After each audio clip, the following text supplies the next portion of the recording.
Standard 6 Social Science Unit 3 Kerala The Land, the Rain and the People Summary unit 3 ആറാം ക്ലാസ്സിലെ social സയൻസിൻ്റെ കേരളം മണ്ണും മഴയും മനുഷ്യനും എന്ന പാഠഭാഗത്തിൻ്റെ സംഗ്രഹമാണ് ഈ വീഡിയോയിൽ ഉൾപ്പെടുത്തിയിരിക്കുന്നത്. ഈ പാഠത്തിൽ നമുക്ക് 7 ആശയങ്ങൾ പഠിക്കാനായിട്ടുണ്ട്. ഒന്ന്, favourable conditions four agriculture activities. കേരളത്തിലെ കൃഷിക്ക് അനുയോജ്യമായിട്ടുള്ള സാഹചര്യങ്ങൾ എന്തൊക്കെയാണെന്നുള്ളത് ഒന്നാമതായിട്ട് പഠിക്കുന്നു. 2, the major types of soil in കേരളത്തിലെ പ്രധാന മണ്ണിനങ്ങൾ. ദ ഫിസിയോഗ്രഫിക് ഡിവിഷൻ ഓഫ് കേരളത്തിൻ്റെ ഭൂപ്രകൃതിയുടെ തരം തിരിവ് എങ്ങനെയാണെന്നുള്ളതും. അതുപോലെ ചേഞ്ചിങ് ലാൻഡ് യൂസ്, കേരളത്തിലെ ഭൂവിനിയോഗത്തിൽ വന്ന മാറ്റങ്ങളെക്കുറിച്ചും ചേഞ്ചിങ് ലൈഫ് സ്റ്റൈൽ, തന്മൂലം വന്ന ജീവിതശൈലിയിലെ മാറ്റങ്ങളെക്കുറിച്ചും. ലെറ്റ് us ഫൈൻഡ് ഓൾട്ടർനേറ്റീവ്, അതിന് ബദലായിട്ട് നമ്മൾ ചെയ്യേണ്ട കാര്യങ്ങളെക്കുറിച്ചും. ഗവൺമെൻറ് ഇൻസെൻറ്റീവ്സ്, ഗവൺമെൻറ് കൃഷിയെ പ്രോത്സാഹിപ്പിക്കാനായിട്ട്, കാർഷിക സംസ്കാരം വീണ്ടെടുക്കാനായിട്ട് അതിന് നടത്തുന്ന പ്രോത്സാഹനങ്ങളെക്കുറിച്ചുമാണ് ഈ പാഠഭാഗത്തിൽ നമുക്ക് പഠിക്കാനായിട്ടുള്ളത്. ഒന്നാമത്, Kerala favourable conditions for agricultural activities. കേരളത്തിലെ കൃഷിക്ക് അനുയോജ്യമായിട്ടുള്ള സാഹചര്യങ്ങൾ എന്തൊക്കെയാണെന്നാണ് ആദ്യം പഠിക്കാനുള്ളത്. അതിൽ Kerala has all basic factors for agriculture activities. കേരളത്തിന് കൃഷിക്ക് ആവശ്യമായിട്ടുള്ള എല്ലാ അടിസ്ഥാന ഘടകങ്ങളും ഉണ്ട്. Alluvial soil which is ideal for agriculture exist in Kerala. എക്കൽ മണ്ണ്, കൃഷിക്ക് അനുയോജ്യമായിട്ടുള്ള എക്കൽ മണ്ണ് കേരളത്തിലുണ്ട്. അതുപോലെ റെയിൻഫോൾ, ഊഷ്മാവ്, താപനിലയും അതുപോലെ മഴയുടെ അളവും വളരെ നല്ല രീതിയിൽ കേരളത്തിൽ ലഭ്യമാണ്. അതുപോലെ തന്നെ 300 സെൻറ്റിമീറ്ററിനേക്കാൾ കൂടുതലാണ് ആനുവൽ റെയിൻഫോൾ കേരളത്തിൽ ലഭിക്കുന്നത്. ഒരു കാർഷിക സംസ്കാരം തന്നെ കേരളത്തിൽ നിലനിൽക്കുന്നുണ്ട് എന്നുള്ളതൊക്കെ ഫേവറബിൾ കണ്ടീഷൻസ് ഫോർ അഗ്രികൾച്ചറിൽ നമുക്ക് പോയിൻ്റ് ചെയ്യാവുന്ന ആശയങ്ങളാണ്. രണ്ടാമത്, മേജർ സോയിൽ ടൈപ്സ് ആണ്. പ്രധാനമായിട്ട് alluvial soil, laterite soil, forest soil, red soil എന്നിങ്ങനെയാണ് കേരളത്തിൽ കാണുന്ന മണ്ണിനങ്ങൾ. അടുത്തത് ഭൂപ്രകൃതി വിഭവങ്ങളാണ്. അത് സമുദ്രനിരപ്പിൻ്റെ നിന്നുള്ള ഉയരത്തിൻ്റെ അടിസ്ഥാനത്തിൽ ഹൈലാൻഡ്, മിഡ്ലാൻഡ്, ലോലാൻഡ്, മലനാട്, ഇടനാട്, തീരപ്രദേശം എന്നിങ്ങനെ 3ആയിട്ടാണ് തരംതിരിച്ചിരിക്കുന്നത്. അതിൽ ഹൈലാൻഡിൻ്റെ പ്രത്യേകത എന്താണെന്നാണ് തുടർന്ന് നമുക്ക് പഠിക്കാനുള്ളത്. 75 മീറ്ററിന് ഉയരത്തിലാണ്, എബവ് 75 മീറ്റേഴ്സ് ഓൾട്ടിറ്റ്യൂഡാണ്. സമുദ്രനിരപ്പിൽ നിന്ന് 75 മീറ്ററിന് മുകളിലുള്ള പ്രദേശങ്ങളാണിത്. 48% കേരളത്തിൽ ഹൈലാൻഡാണ്. The western side of Western Ghat. അതുപോലെ തന്നെ സഹ്യപർവ്വതം, ഇതിൻ്റെ സഹ്യപർവ്വതം ഇവിടെ സ്ഥിതി ചെയ്യുന്നുണ്ട്. അതുപോലെ തന്നെ അബണ്ടൻ്റ് റെയിൻഫോള്, ധാരാളം മഴ, മിസ്റ്റ്, മഞ്ഞ്, അതുപോലെ തന്നെ കൂൾനെസ്, തണുപ്പ്, അതുപോലെ താപനില 30 ഡിഗ്രി സെൽഷ്യസിൽ താഴെ. ഇതൊക്കെ ഇവിടുത്തെ പ്രത്യേകതയാണ്. വെൽ ഡ്രെയിൻഡ് സോയിൽ, നീർവാർച്ചയുള്ള മണ്ണുണ്ട്. Favourable for the growth of cardamom, pepper, ginger and turmeric. ഈ ക്രോപ്സുകൾക്കൊക്കെ അനുയോജ്യമായ സ്ഥലമാണ്. രണ്ടാമത്, മിഡ്ലാൻഡിൻ്റെ പ്രത്യേകതയാണ്. ഭൂമിശാസ്ത്രപരമായ പ്രത്യേകതകൾ ാണ്. Altitude between 7.5 metres and 75 metres.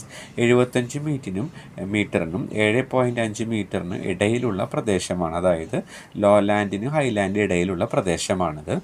ടപ്പിയോക്ക, yam, elephant fruit yam, vegetable planting ഒക്കെയാണ് ഇവിടെ നമുക്ക് കാണുന്ന ക്രോപ്സ്.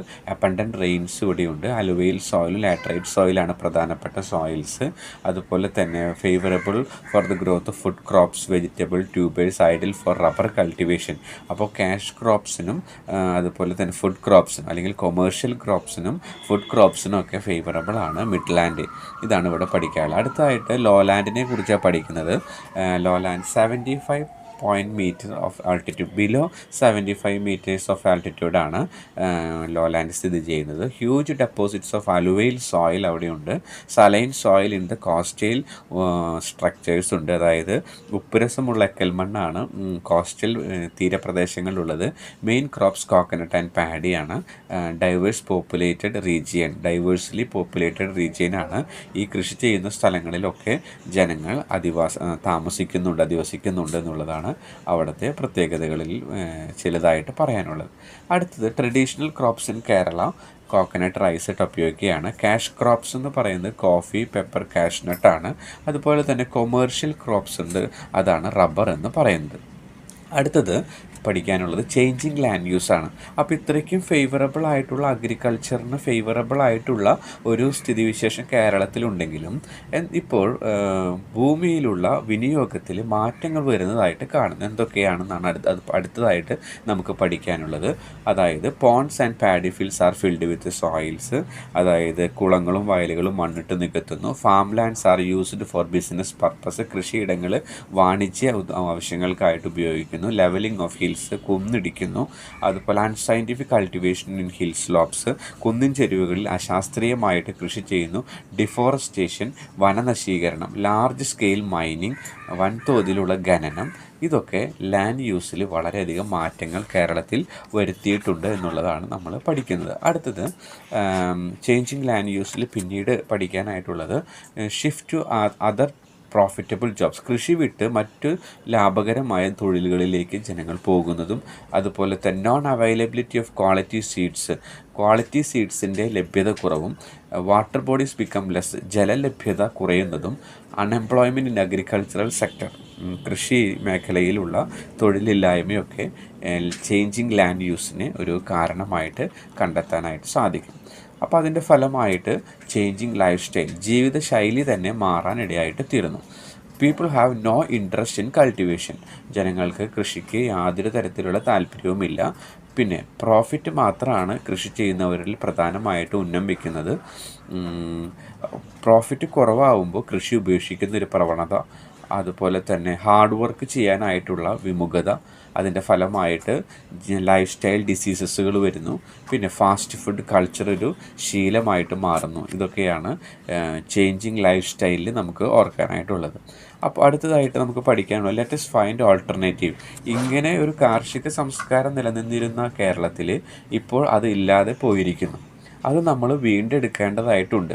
എന്നാൽ അത് അങ്ങനെ തന്നെ വീണ്ടെടുക്കുക എളുപ്പമല്ല. അപ്പോൾ അതുകൊണ്ട് ചില ബദൽ മാർഗ്ഗങ്ങൾ നമ്മൾ സ്വീകരിക്കണം എന്നുള്ളതാണ് അടുത്തത് പഠിക്കാനുള്ളത്. ആ ബദൽ മാർഗ്ഗങ്ങളുടെ ചില മാതൃകകൾ പാഠപുസ്തകത്തിലുണ്ട്. അതിൽ നിന്ന് നമുക്ക് മനസ്സിലാക്കാവുന്ന ചില കാര്യങ്ങൾ: vegetables can be cultivated in sacks or vessels filled with soil and manure. നമുക്ക് വെജിറ്റബിൾസ് അതുപോലെ ചേഞ്ചിങ് ലാൻഡ് യൂസൊക്കെ വന്നതുകൊണ്ട് ഭൂമി കുറവായതുകൊണ്ട് നമുക്ക് ചാക്കുകളിലും പാത്രങ്ങളിലൊക്കെ സോയിൽ മാനുവറൊക്കെ നിറച്ച് കൃഷി ചെയ്യാനായിട്ട് നമ്മുടെ വീടുകളിൽ ടെറസിൻ്റെ മേലെയൊക്കെ സാധിക്കും. അതുപോലെ തന്നെ സ്കൂളുകളിൽ ഒക്കെ വെജിറ്റബിൾസ് കൃഷി ചെയ്യാനായിട്ട് സാധിക്കും. ഇങ്ങനെയൊക്കെയുള്ള ഓൾട്ടർനേറ്റീവായി ചെയ്തുകൊണ്ട് ആ കാർഷിക സംസ്കാരത്തെ നാം വീണ്ടെടുക്കണം എന്നാണ് ഇവിടെ പറയുന്നത്. അടുത്തത് ഗവൺമെൻറ് ഇൻസെൻറ്റീവ്സ് ആണ്. ഗവൺമെൻറ് ഇതിനെ പ്രോത്സാഹിപ്പിക്കുന്നുണ്ട്. ഒരു നല്ല കാർഷിക സംസ്കാരം നമുക്കുണ്ടായിരുന്നു, എന്നാൽ ഇപ്പോൾ അതില്ല. അതുകൊണ്ട് തന്നെ നമ്മൾ ഓൾട്ടർനേറ്റീവ് ആയിട്ടുള്ള കാര്യങ്ങൾ ചെയ്യുകയാണ്. അതിന് ഗവൺമെൻറ് വളരെയധികം പ്രോത്സാഹിപ്പിക്കുന്ന കാര്യമാണ് തുടർന്ന് പഠിക്കാനായിട്ടുള്ളത്. Vegetable and food promotion council of Kerala കർഷകരെ സഹായിക്കുന്നുണ്ട്. സ്റ്റേറ്റ് ഹോർട്ടിക്കൾച്ചറൽ മിഷനുണ്ട്. അവർ ഫ്രൂട്ട്സ്, വെജിറ്റബിൾ, സ്പൈസ്, മഷ്റൂംസ്, അതുപോലെ ബീ കീപ്പിംഗ്, ഇതിനൊക്കെ വളരെയധികം പ്രോത്സാഹനം കൊടുക്കുന്നുണ്ട്. അഗ്രികൾച്ചർ ഡിപ്പാർട്ട്മെൻറ്റ് തന്നെ ഡിസ്ട്രിബ്യൂട്ട് സീഡ്സ്, സാപ്ലിങ്സ്, മാനുവർ സബ്സിഡിയും കൊടുക്കുന്നുണ്ട്. അതുപോലെ കുടുംബശ്രീയും വില്ലേജ് പഞ്ചായത്തും ഒക്കെ കർഷകരെ പ്രോത്സാഹിപ്പിക്കാൻ ഒരുപാട് സംരംഭങ്ങളുമായിട്ട് മുന്നോട്ട് വരുന്നുണ്ട്. അപ്പോൾ ഇത്രയും കാര്യങ്ങളാണ് നമുക്ക് ഈ പാഠത്തിൽ പഠിക്കാനായിട്ടുള്ളത്. ഈ പാഠത്തിന് പ്രധാനമായിട്ട് 7 ആശയങ്ങൾ. ഫേവറബിൾ കണ്ടീഷൻസ് കേരളത്തിലുണ്ട് കൃഷിക്ക്, പലതരത്തിലുള്ള മണ്ണിനങ്ങളുണ്ട്. ഫിസിയോഗ്രഫിക് ഡിവിഷൻ പ്രധാനമായിട്ട് ഹൈലാൻഡ്, മിഡ്ലാൻഡ്, ലോലാൻഡ് ഉണ്ട്. പക്ഷേ നമ്മൾ ചേഞ്ചിങ് ലാൻഡ് യൂസ്, കൃഷിയിൽ നിന്ന് നമ്മൾ മാറുന്നു. അതിൻ്റെ ഫലമായിട്ട് ചേഞ്ചിങ് ലൈഫ് സ്റ്റൈൽ, നമ്മുടെ ജീവിതശൈലിയിൽ മാറ്റങ്ങൾ വരുന്നു. പക്ഷെ ഇങ്ങനെ പോയാൽ പോരാ, നമുക്ക് ആ നഷ്ടപ്പെട്ട സംസ്കാരം കുറച്ചെങ്കിലും വീണ്ടെടുക്കണം. അതിനുവേണ്ടി പല ഓൾട്ടർനേറ്റീവ് മാർഗ്ഗങ്ങൾ നമ്മൾ അവലംബിക്കണം. അതിന് ഗവൺമെൻറ് ഇൻസെൻറ്റീവ്സ് നൽകുന്നുണ്ട്, പ്രോത്സാഹനങ്ങൾ നൽകുന്നുണ്ട്. ഇത്രയും കാര്യങ്ങളാണ് നമുക്ക് ഈ ചാപ്റ്ററിൽ പഠിക്കാനായിട്ട് ഉള്ളത്.